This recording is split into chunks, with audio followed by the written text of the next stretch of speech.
I'm coming to you, Dr. Hema. Again, let's look at infrastructure in terms of ventilator management or hospital preparedness, logistics and control. The question again here is, when the states say that they are trying to convert newly constructed buildings or unused spaces into isolation facilities, again the question is, how many of these people will choose to go into these isolation facilities because of the mindsets that we have? There is a stigma that is now attached to this disease.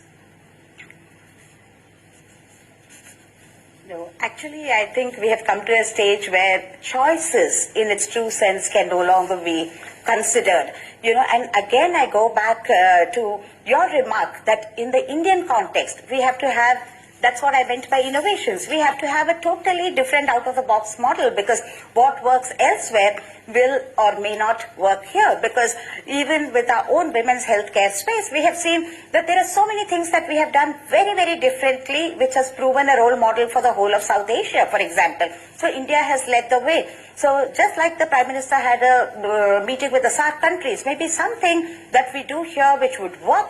And it is beyond the infrastructure. There's such a rich resource of human capital. Everybody, the top-end doctor, need not do everything along the way. His skills have to be reserved for those top priority cases which need his intervention, his or her intervention.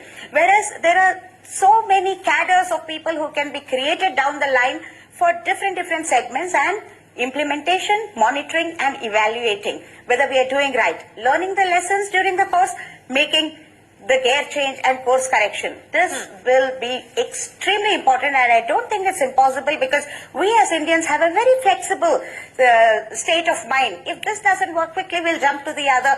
We will figure out as we go along, but we must go along. We must take the first plunge, and whatever is possible in this immediate short term will decide how we will tackle it in the long term. So I think that's the only way to just get into action for everything, every little bit.